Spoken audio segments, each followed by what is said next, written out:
समाज पार्टी ने खेल दिया खेल। समाजवादी पार्टी बीजेपी को बड़े झटके में लाने की कोशिश। बहुजन समाज पार्टी का ग्राफ बढ़ाने की बसपा सुप्रीमो मायावती का प्लान। नमस्कार दोस्तों, आपका बहुत बहुत स्वागत है। आप देख रहे हैं राजनीति तंत्र और इसमें आपको बहुत महत्वपूर्ण बात बताने जा रहा हूं, जो कि आप वीडियो अंत तक देखें। देश भर में उपचुनाव होने हैं, इसी के बीच जो उत्तर प्रदेश में 9 सीटों पर उपचुनाव हो रहे हैं। बहुजन समाज पार्टी का 9 सीटों पर निगाह टिकी हुई है और इन सीटों पर जो कभी ना कभी बहुजन समाज पार्टी जीती है, और इसीलिए बहुजन समाज पार्टी बसपा सुप्रीमो मायावती के द्वारा 2012 के बाद में उपचुनाव लड़ने का फैसला लिया गया है और इस पर बहुजन समाज पार्टी खरे उतरने की कोशिश कर रही है। बहुजन समाज पार्टी के द्वारा जो सभी नेता से कहा गया, सभी कार्यकर्ताओं से कहा गया कि ये उपचुनाव आपके लिए, आपकी पार्टी के लिए बहुत महत्व रखता है। इसलिए बहुजन समाज पार्टी की बसपा सुप्रीमो मायावती के द्वारा नया बनाया गया प्लान, जो कि सभी से हटकर है। जो बहुजन समाज पार्टी अब दलित वोट पर ही फोकस करेगी और उसमें जो प्रत्याशी के द्वारा जो अपना वोट बैंक है वो भी बचाने की कोशिश करेगी।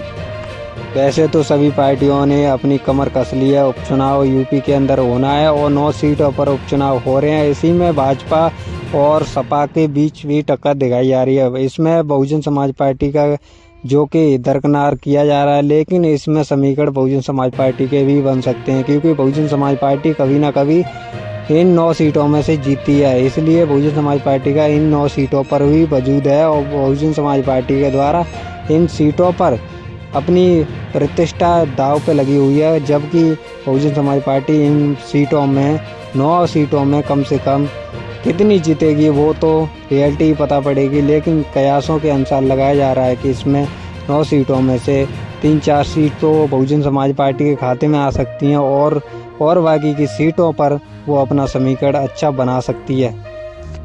किन सीटों पर बहुजन समाज पार्टी जीत सकती है, खासकर इन सीटों पर जो कि बहुजन समाज पार्टी के कब्जे में रह चुकी हैं।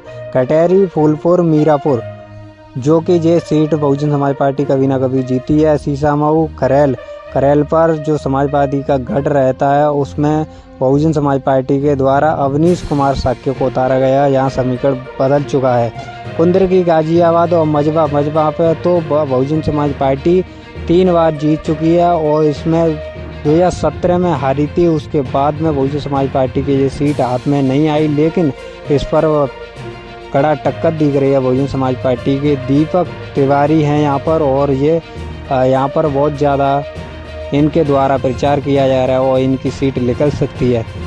और इसके बाद में जो खैर सीट है, खैर सीट पर जाट माहौल ज़्यादा है।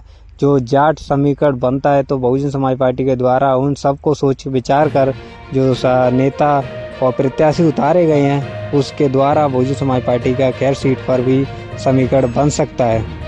इन सीटों पर आप मतदाता हैं या आप वोट करना चाहते हैं, इन सीटों पर आपका घर बस्ती है, तो इन सभी सीटों के समीकरण आप कमेंट बॉक्स में ज़रूर बताएं और इससे पहले आप हमारे चैनल को सब्सक्राइब कर लें, जो कि आपको अच्छी वीडियो